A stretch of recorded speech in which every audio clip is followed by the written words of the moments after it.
Hi everyone, welcome to this channel scholars villa. इस video में हम डिस्कस करेंगे पी ट्रिपल एस बी का ऑडिट इंस्पेक्टर का पेपर जो रिसेंटली आपका 30th ऑफ दिसंबर को हुआ था। ओके। और इस वीडियो में हम बात करेंगे जीके और पंजाब जीके के question with the detail analysis. So let's start with the P triple S B audit inspector paper 2025। इसमें हमारा फर्स्ट क्वेश्चन था, who appoints the attorney general of India under which article of Indian constitution. Like attorney general को कौन appoint करता है और कौन से आर्टिकल के थ्रू उनको अपॉइंटमेंट मिलती है।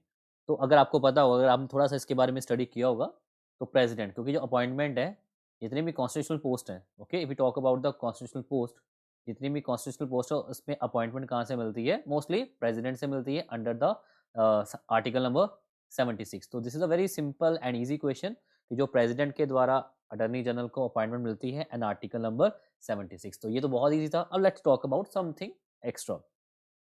सो आर्टिकल 76 ये सबको क्लियर है कि अटर्नी जनरल को जो हमारे संविधान में, कॉन्स्टिट्यूशन में मेंशन है कि अटर्नी जनरल ऑफ इंडिया एक ऑफिस के बारे में मेंशन किया गया हुआ है। And and you know, attorney general is the highest law officer in the country. हमारे भारत का सबसे हाईएस्ट लॉ ऑफिसर वही है। And he is a chief legal adviser to the government of India. तो भारत सरकार का he is a chief legal adviser, और जितने भी लीगल मैटर्स है ये भारत सरकार को एडवाइस करता है। Okay, he advised the union government on the all legal matter, and one of the main thing is he also the primary lawyer। तो हमारे government of India, union government का, weather इन supreme court और high court in India, he is a primarily lawyer. तो ये एक primary lawyer होता है। Okay, if you talk about the attorney general, तो एक तो हो गया कि अपॉइंटमेंट कहाँ से मिलती है और कौन से आर्टिकल के through, and he is a highest law officer, chief legal adviser and the primary lawyer who representing the union government in the supreme court as well as a high court of india। and अब इसमें तीन article मैंने यहाँ पर mention किए। एक है article number 76, article number 88 and article number 105। Article number 76 तो बहुत इजी है कि प्रेसिडेंट है वो अपॉइंट करता है किसी भी पर्सन को, like who is qualified to be appointed as a जज of a supreme court. Okay, ये आपने याद रखना कि क्वालिफिकेशन क्या है अटॉर्नी जनरल की। Who is qualified to be appointed as a जज of supreme court, okay, to be the attorney general of india। so this is article number 76। And article number 88 क्या कहता है, जो अटर्नी जनरल है, he has a right to speak, to take part in proceeding of either house, whether in Lok Sabha or in Rajya Sabha. He has right to speak or take part in the proceeding and as well as joint sitting. Article 108 के through जो joint seating होती है, तो वो वहां पर भी वो right, he has right to speak and take part, और पार्लियामेंट की कोई भी कमेटी में भी वो पार्टिसिपेट कर सकता है। ये सब चीजें कहाँ पर मेंशन है, आर्टिकल नंबर 88 में मेंशन है। एंड आर्टिकल नंबर 105 क्या कहता है, powers, privileges and immunity of attorney general of India. Okay, तो आप याद रखिएगा जितने भी मैं क्वेश्चन यहाँ पर करवाऊंगा, इसमें मैं डिटेल एक्सप्लेनेशन के साथ और भी चीजें इसमें कवर हो जाएंगी। सो this is about article number 76, article number 88 and article number 105 of attorney general of India. Next question है, मुद्रा बैंक सेटअप अंडर सिडबी। जो मुद्रा बैंक हैं, तो सिडबी के अंडर ये सेटअप किए गए थे। द सिडबी की फुल फॉर्म है small industrial development bank of India. वो स्पेशली तीन तरह के लोन देता है। तो वो तीन तरह के लोन कौन से हैं? तो बहुत ईजी क्वेश्चन है। इसमें आपका आएगा ऑप्शन नंबर ए, शिशु, किशोर एंड तरुण। बट इसमें एक और चीज़ ऐड होनी चाहिए थी, क्योंकि जो एक्चुअली मुद्रा बैंक है वो तीन ही, अब चार तरह के लोन देता है। तो ये भी रिसेंटली इन्होंने ऐड किए हैं। ओके, एक है शिशु, किशोर, तरुण, और एक रिसेंटली ऐड किया, दैट इज तरुण प्लस। जो शिशु लोन है वो 50,000 तक लोन देते हैं, किसके थ्रू, मुद्रा बैंक, जो सिडबी के अंदर आते हैं। ओके, किशोर में 50,000 से लेकर 5 लाख तक लोन मिलता है, तरुण में 5 लाख से लेकर 10 लाख तक, और तरुण प्लस में 10 लाख से लेकर 20 लाख तक। तो ये भी आपने चीजें साथ में याद रखनी है for the further exams. Clear. अब नेक्स्ट देख लेते हैं अ, मुद्रा। सो मुद्रा की जिसमें जो योजना है, दैट इज प्रधानमंत्री मुद्रा योजना, जो भारत सरकार के द्वारा, गवर्नमेंट ऑफ इंडिया के द्वारा 2015 में ये प्रोग्राम, ये योजना इस्टेब्लिश की गई थी, ये ओके, जो लॉन्च की गई थी। और इसका मेन एम क्या था, to affordable credit to the MSME, जितने भी माइक्रो और micro and small enterprises basically. So micro and small enterprises के लिए एक अफोर्डेबल क्रेडिट प्रोवाइड करना। Okay, collateral free you can see. और इस स्कीम को, जो प्रधानमंत्री मुद्रा योजना, इस स्कीम को क्या डिजाइन किया गया था, fund the unfunded. This is very important. तो ये भी आपने याद रखना कि कौन सी स्कीम को फंड द अनफंडेड की तरह डिजाइन किया गया हुआ है। तो दिस इज अगेन प्रधानमंत्री मुद्रा योजना। तो इसमें क्या होता है, जितने भी स्मॉल बोरर्स होते हैं, to secure loans with the various financial institution, इसमें आपके पब्लिक सेक्टर बैंक्स भी पार्टिसिपेट करेंगे, आरआरबीज भी पार्टिसिपेट करेंगे, cooperative banks, private sector bank, foreign bank and micro finance institution and non banking financial companies भी इसमें पार्टिसिपेट करेंगी। ठीक है, तो ये था हमारा नेक्स्ट क्वेश्चन। तो अगर नेक्स्ट क्वेश्चन की बात करते हैं, the book communist manifesto is written by, जो कम्युनिस्ट मैनिफेस्टो बुक है ये किनके द्वारा लिखी गई हुई है? तो इसमें आपका आंसर आएगा option number B, Karl Marx और फ्रेडरिक एंजल के द्वारा। ओके, तो Karl Marx is a main writer of communist को कम्युनिस्ट, और इसके अलावा एक और उनकी बड़ी फेमस बुक है दास कैपिटल। ओके, सो दास कैपिटल भी इनके द्वारा लिखी गई हुई है, कार्ल मार्क्स के द्वारा, who is the father of communism, तो फ्रेडरिक एंगल्स के द्वारा। तो आप ये देख सकते हो द कम्युनिस्ट मैनिफेस्टो, तो ये है Karl Marx, you can see this man and Friedrich Engels, तो ये है साथ में इन दोनों ने मिलकर इस बुक को लिखा हुआ है the communist manifesto. Next question है, in which Congress session was the decision to make the launch of civil disobedience programme? तो यहाँ पर प्लीज अब याद रखिएगा, यहाँ पर सिविल डिसओबीडियंस मूवमेंट की बात नहीं की गई। Okay, this is not a civil disobedience movement, this is a civil disobedience programme.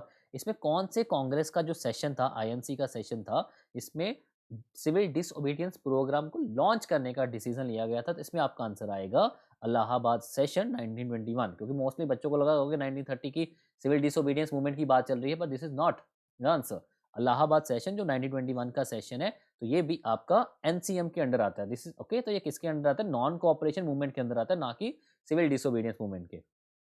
So basically the civil disobedience program जो 1921 का है was actually a non cooperation movement. Okay, तो ये ऑल इंडिया कांग्रेस कमेटी के द्वारा 4 नवंबर 1921 को ये लॉन्च की गई थी actually. Okay, with goal to gaining a self rule, जो स्वराज की इसमें डिमांड रखी गई थी। तो ये आपका 4 नवंबर 1921 के सेशन में सिविल डिसओबीडियंस प्रोग्राम की बात चली थी। ओके, डिसीजन लिया गया था। तो actually this is a non cooperation movement, okay, not a civil disobedience movement. I'm talking about civil disobedience program. Next question है, the height of mesosphere falls in between. जो हाइट है mesosphere की, वो कौन से हाइट जो है वो कहाँ किस में फॉल करेगी? इसमें आपका ऑप्शन होगा ऑप्शन नंबर सी, 50 किलोमीटर से लेकर 80 किलोमीटर।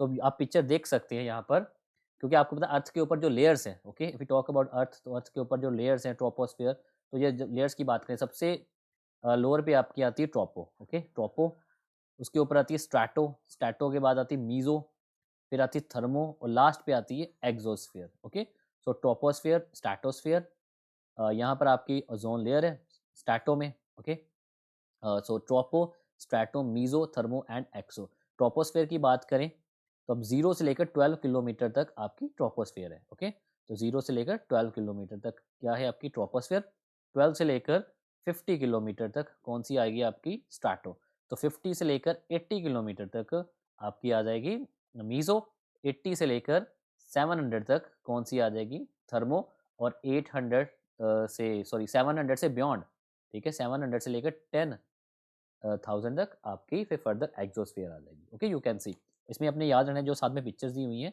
ओके, जो ऑरोरा, ये बहुत इंपॉर्टेंट है कि ऑरोरा कौन से लेयर में पाया जाता है, तो थर्मोस्फेयर में, तो ये भी आपने याद रखना है। ओके, और मीजोस्फेयर्स में आपके मीटेराइट्स बर्न होते हैं, ओजोन लेयर में आपकी बेसिकली क्या होता है, और स्ट्रेटोस्फेयर में ओजोन लेयर है, तो ये आप लेयर्स भी साइड बाय साइड याद रख लीजिए। ठीक है, so this is a height of mesosphere. Next question है, what is the primary cause of ozone depletion in Earth atmosphere? जो अर्थ का एटमॉस्फेयर है उसमें जो ओजोन डिप्लीट हो रही है, क्योंकि अभी क्वेश्चन रिसेंटली था ओजोन लेयर कहाँ पर पाई जाती है आपकी स्ट्रेटोस्फेयर में, इसमें मेन प्राइमरी कॉज क्या है? तो आपका आंसर आएगा सीएफसी, क्लोरोफ्लोरोकार्बन। बहुत इजी क्वेश्चन था। ओके, सो क्लोरोफ्लोरोकार्बन जो आपका आएगा that is a primary cause of ozone depletion in Earth atmosphere. अगर हम यही बात करें फर्दर, तो अगर हम स्ट्रेटोस्फेयर में भी आपकी ओजोन लेयर है और ट्रोपोस्फेयर में भी ओजोन है, तो यहाँ पर तो ये जो आपकी ओजोन है, तो यहाँ पर आपकी जो ट्रोपोस्फेयर में ओजोन है this is a green house gas. Okay, याद रखना आपने, if you talk about ozone in troposphere, तो ट्रोपोस्फेयर में जो ओजोन है वो एक ग्रीन हाउस गैस की तरह काम करती है, ठीक है, जो टेम्परेचर को बढ़ाने का काम करती है, और स्ट्रेटोस्फेयर में जो ओजोन है वो तो यूवी से प्रोटेक्ट करती है। सो अब यहाँ पर देखिए, the primary course of ozone depletion is the release of human made chemicals, इसमें सबसे इंपॉर्टेंट है क्लोरोफ्लोरोकार्बन, जो एटमॉस्फेयर में इसको रिलीज किया जाता है ह्यूमन मेड केमिकल से। ओके, अब ये केमिकल्स कहाँ कहाँ यूज होते हैं, लाइक ओल्ड रेफ्रिजरेटर्स में, एयर कंडीशनर्स में। ओके, जिससे क्या होता है कि स्ट्रेटोस्फेयर में ये गैसेस वहाँ पर रिलीज होती है क्लोरीन और ब्रोमीन एटम्स जो ओजोन मॉलिक्यूल्स को डिस्ट्रॉय कर देती है। Okay, and chlorofluorocarbon is the main culprit, but इसके अलावा ओके तो यहाँ पर जो मेन कल्प्रिस्ट है जो ओजोन को डिप्लीट करने का, क्योंकि ओजोन डिप्लीशन सब्सटेंस को ओडीएस कहा जाता है, ठीक है। और इसमें जो मेन कल्प्रिस्ट है वो तो क्लोरोफ्लोरोकार्बन ही है, और इसके अलावा हैलोजेंस, ओके, जो हैलोजेंस, ये हैलेंस किस में यूज होते हैं, फायर एक्सटिंग्विशर में, ओके। और साथ में मिथाइल ब्रोमाइड ये कहाँ यूज होती है, पेस्टिसाइड में। तो ये आप फर्दर एग्जाम्स के लिए आप इन चीज को नोट डाउन कर सकते हो, ओके। इसके अलावा इनकी जो पीडीएफ्स हैं वो नीचे के टेलीग्राम का जो चैनल है स्कॉलर्स विला, उसमें मैंने अभी वहाँ पर अपलोड कर दूंगा, तो आप वहाँ पर इसकी सारी पीडीएफ्स भी डाउनलोड कर लीजिएगा, ठीक है। तो main culprit you can see the CFC, but इसके अलावा हैलेंस जो आपके कहाँ पर पाए जाते हैं, फायर एक्सटिंग्विशर में, एंड मिथाइल ब्रोमाइड जो कहाँ यूज होती है, पेस्टिसाइड में। नेक्स्ट क्वेश्चन है, if there is a relative motion between source of sound and observer and apparent frequency of sound heard by observer is different from the actual frequency of the sound emitted by source, this phenomena is called। देखिए ये बहुत ही simple question है, 10th class में भी आपने पढ़ा होगा। तो जो साउंड का जो फ्रिक्वेंसी का जो फिनोमिना है ये डॉपलर के अंदर आता है, ओके, तो डॉपलर इफेक्ट है, ओके। तो आपका अगर देखा होगा साउंड के लिए तो डॉपलर ने ही इसको एग्जैक्टली डिफाइन किया था, proper relative motion of sound and observer, okay. कि जब हम जो एक्चुअली सोर्स है और जो जो साउंड जो प्रोड्यूस हो रही है और जो ऑब्जर्वर है, जो बेसिकली जहाँ तक साउंड पहुँच रही है, अगर एक दूसरे के पास आएंगे तो साउंड की जो एक्चुअली स्ट्रेंथ है या फ्रिक्वेंसी वो इंक्रीज हो जाएगी, दूर जाएंगे तो वो फ्रिक्वेंसी डिक्रीज हो जाएगी। तो ये डॉपलर ने ही सारी चीज़ें मैंशन की गई थी, okay. So Doppler effect is a change in the frequency or wavelength of a wave like a sound or light due to the relative motion between a wave source and observer. क्योंकि relative motion है तो relative का मतलब क्या होता है, जिसमें दोनों चीजें ऐड की जाएं या दोनों चीजें सब्ट्रैक्ट हो या एक सब्ट्रैक्ट हो, इसमें मतलब दो सोर्स और ऑब्जर्वर दोनों को पार्टिसिपेशन मैंडेटरी है। So this is about the Doppler effect, okay. तो डॉपलर इफेक्ट ही सारी चीजें मेंशन की थी, तो ये साइंस का एक फिनोमिना है, 10th क्लास की बुक में मेंशन किया गया वो फिजिक्स में।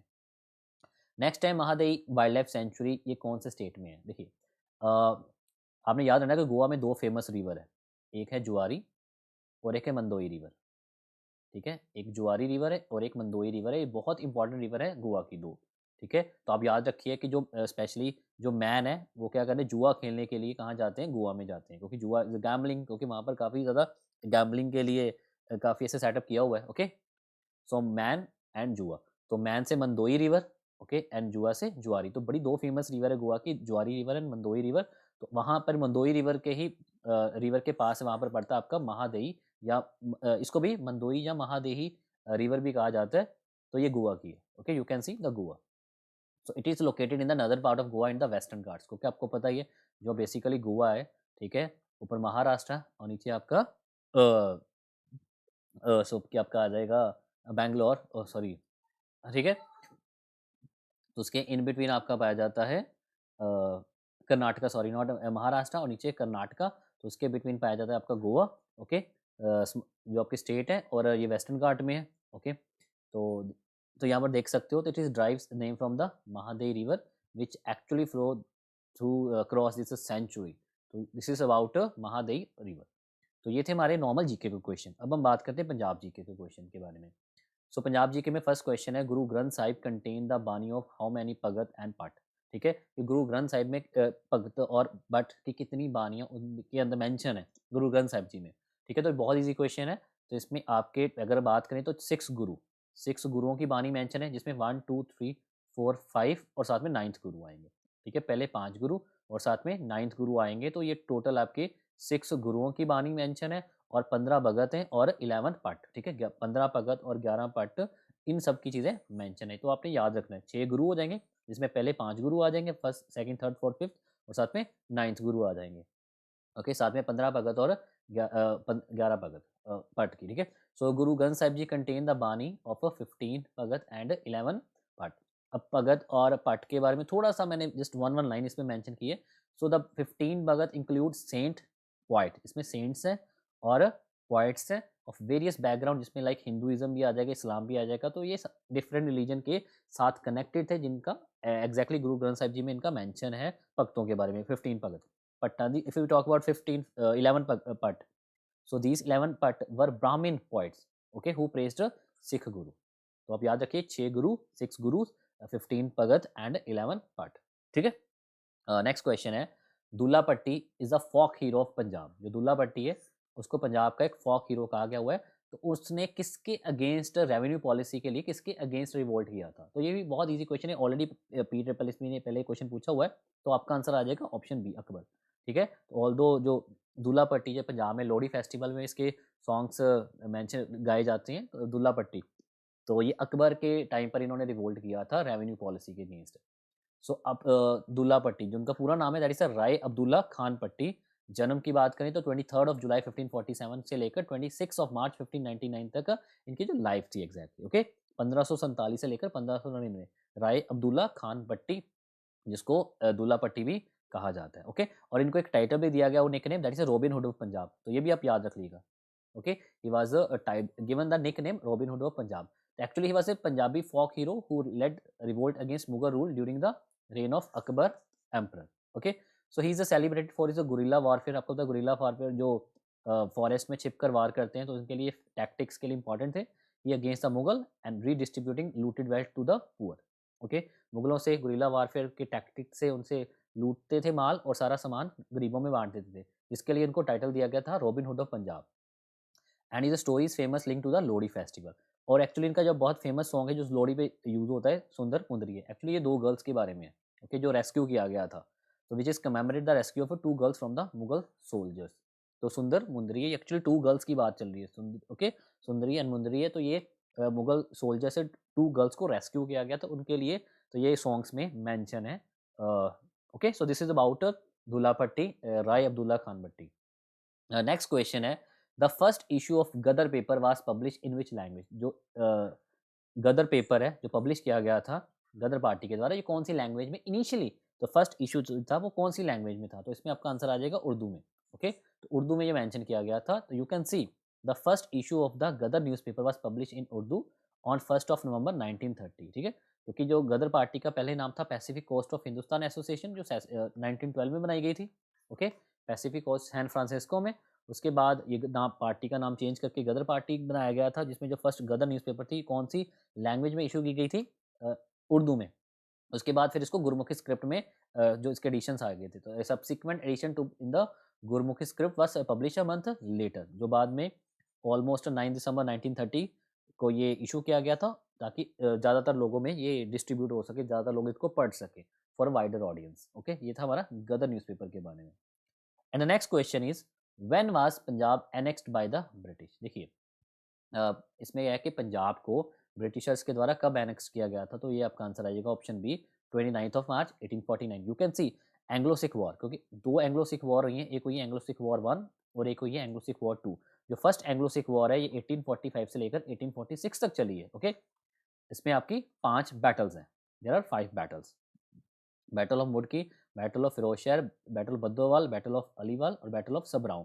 और सेकंड एंग्लो सिख वॉर है वो आपकी 1848 से लेकर 1849 तक चली है। ओके, इसमें आपकी 4 बैटल्स हैं। ओके, इसमें आपकी कौन सी हैं? बैटल ऑफ 4 बैटल्स हुई हैं। इसके बाद 1849 के बाद लॉर्ड डलहौजी ने पंजाब को एनेक्स कर लिया था। तो 1849 में एक ही ऑप्शन आपका आएगा। ठीक है, 1849 एंग्लो सिख वॉर, सेकंड जो एंग्लो सिख वॉर थी, उसके बाद लॉर्ड डलहौजी ने पंजाब को एनेक्स कर लिया था। So Punjab was annexed by Britisher on 29th of March 1849 following the victory of Second Anglo-Sikh War. And the annex was formally declared by the Governor General Lord Dalhousie and marked the end of Sikh Empire, bringing the entire region under the British control. क्योंकि उसके बाद जो Punjab actually annex किया था, उसके बाद फिर पंजाब को चलाने के लिए बोर्ड ऑफ एडमिनिस्ट्रेशन बनाया था। ओके, बोर्ड ऑफ एडमिनिस्ट्रेशन बनाया था, जिसके चेयरमैन बनाए गए थे, प्रेसिडेंट बनाए गए थे हेनरी लॉरेंस। तो ये भी आपने याद रखना है। तो हेनरी लॉरेंस को क्या बनाया गया था? देन बोर्ड ऑफ एडमिनिस्ट्रेशन का प्रेसिडेंट, जो 1849 को पंजाब के एनेक्सेशन के बाद लॉर्ड डलहौजी ने बोर्ड बनाया था। नेक्स्ट क्वेश्चन है, and this is the last question. So where was Banda Singh Bahadur besieged by Abd Samad Khan.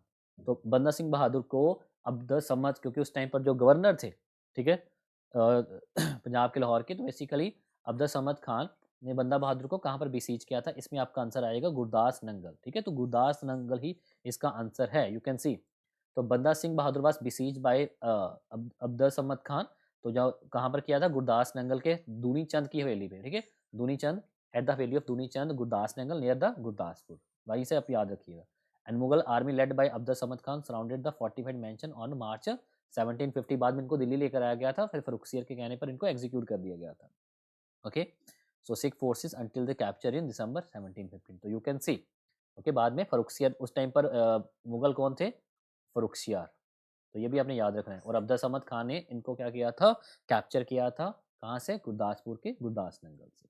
तो यू कैन सी इसमें हमने जितने भी पंजाब जीके के, इस वीडियो में पंजाब जीके के और जीके को क्वेश्चन मैंने प्रॉपर एक्सप्लेन कर दिए, ओके, एनालिसिस कर दिया फुल एक्सप्लेनेशन के साथ। उसकी पीडीएफ भी आपको मिल जाएगी। अगर आपको इस तरह की और वीडियो चाहिए तो kindly subscribe this channel, like this video, share this video, okay.